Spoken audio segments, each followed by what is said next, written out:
At the close of the war, 94 Squadron not only held first place among all American squadrons in the length of service at the front, but we held the record in number of enemy planes brought down and the record number of aces for any one squadron as well.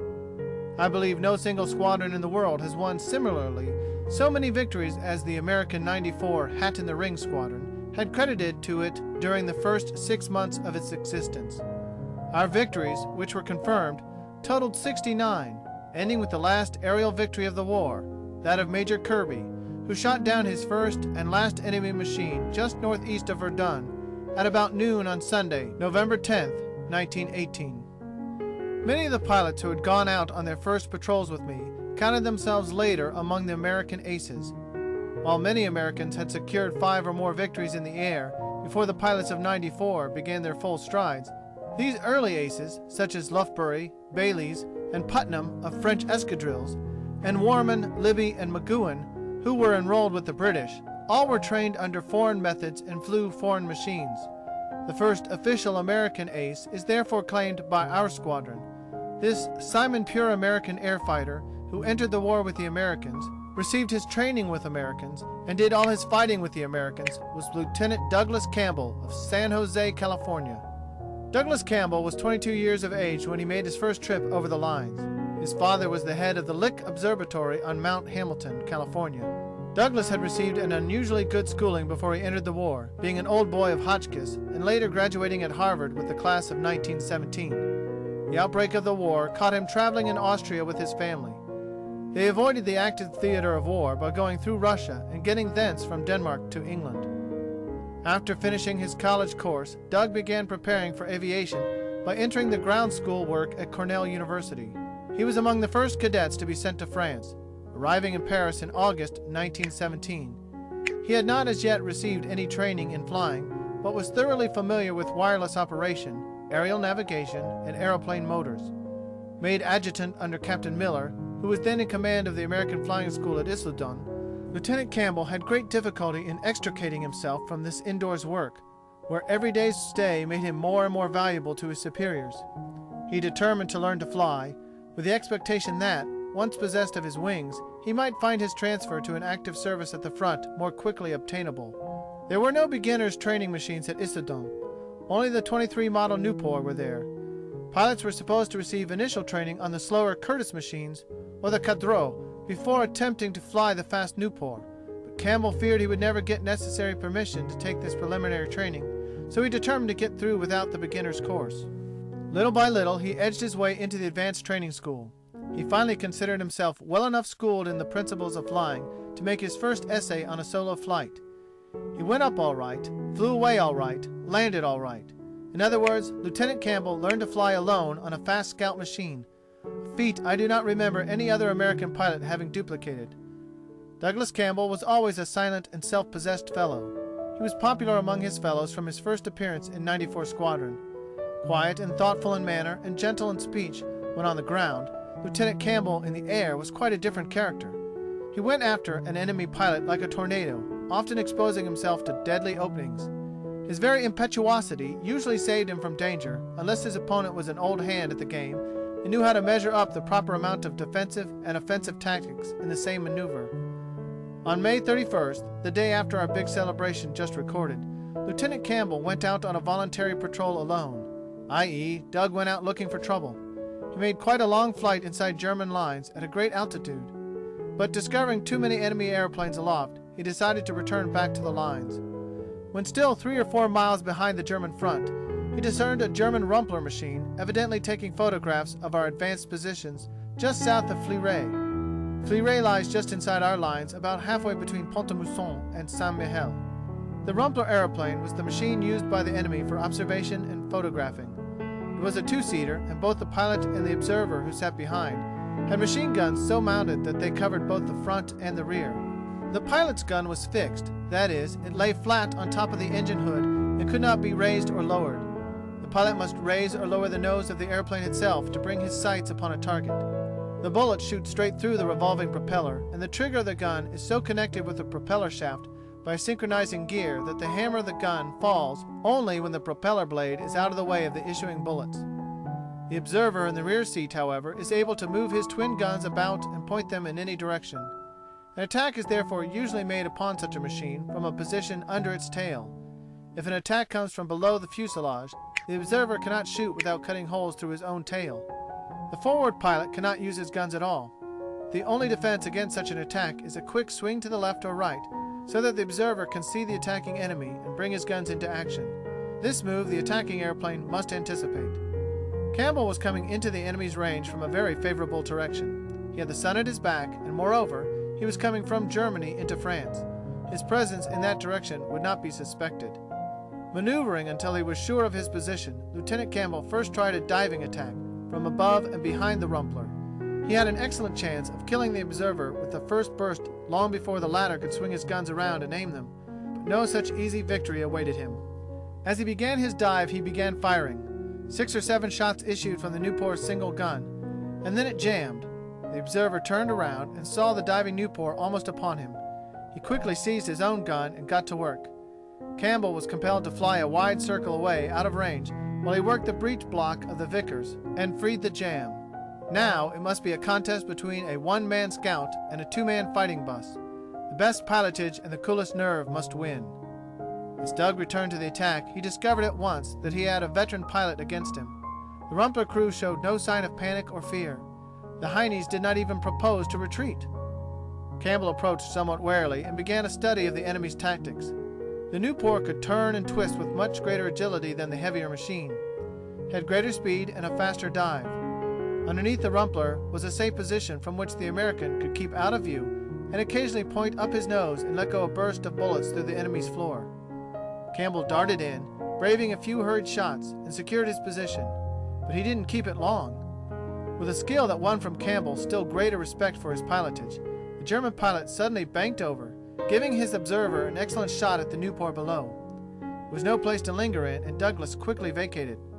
He dived again and came away at a safe distance. Again he turned the proposition over in his mind. These fellows were evidently desirous of a real battle. Well, thought Campbell to himself, let the best man win. Here goes. Circling the enemy again and again at such speed that no careful aim at him was possible, Campbell smiled grimly to himself as he saw the observer frantically continue his firing. At this rate he must soon exhaust his ammunition, and then Campbell's turn would come. Doug continued his maneuvers, at times firing a shot or two to tempt the Boche into still greater activity. Round and round they went, the Hun pilot attempting to kick his tail around to keep pace with the quicker circles of the flitting Newport.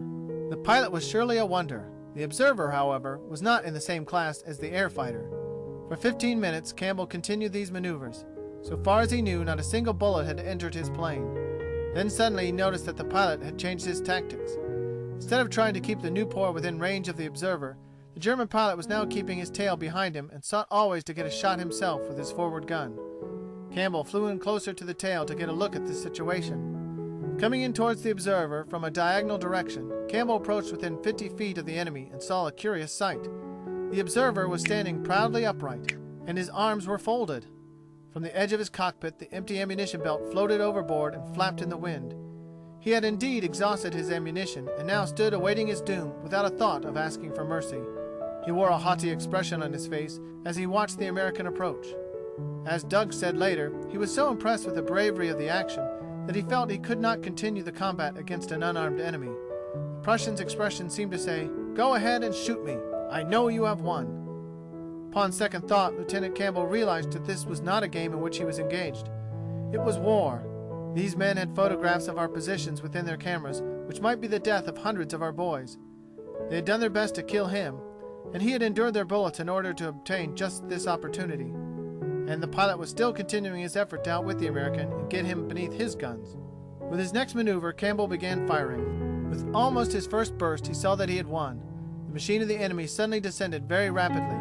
The next second, it began falling out of control, and a few minutes later, Lieutenant Campbell saw its last crash in our lines, a few hundred yards north of the little village of Ménil-le-Tour. Campbell returned to the field and immediately jumped into a car and drove over to the scene of the crash. Here he quickly found the mangled Rumpler, and in the midst of the debris were the bodies of the two late occupants with whom he had had such a prolonged duel. Both had been killed by the fall. The brave observer, whose demeanor had so aroused Campbell's admiration, was in truth a Prussian lieutenant. The pilot held the same rank. Both were subsequently given a military funeral, and their personal effects were sent back to Germany in their names. Lieutenant Campbell detached from the conquered Rumpler the black crosses which decorated its wings and brought them home with him as first evidence of his well-won victory. As the machine crashed within our lines, it required but a few more hours in which to have Lieutenant Campbell's victory officially confirmed. It was his 5th. He had been the first American pilot to win 5 official confirmations. Douglas Campbell that night received the heartiest congratulations from all the boys in the squadron as the first American ace.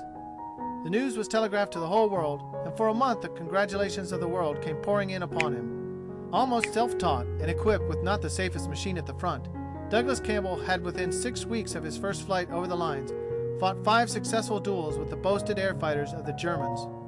During the early hours of the same day on which Campbell was bringing this distinguished honor to the 94th Squadron, an episode occurred which illustrates the great aid that airplanes give to the land forces in warfare.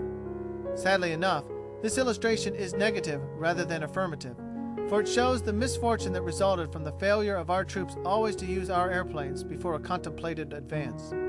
Northwest of Chypre, a small offensive movement had been planned by the American infantry.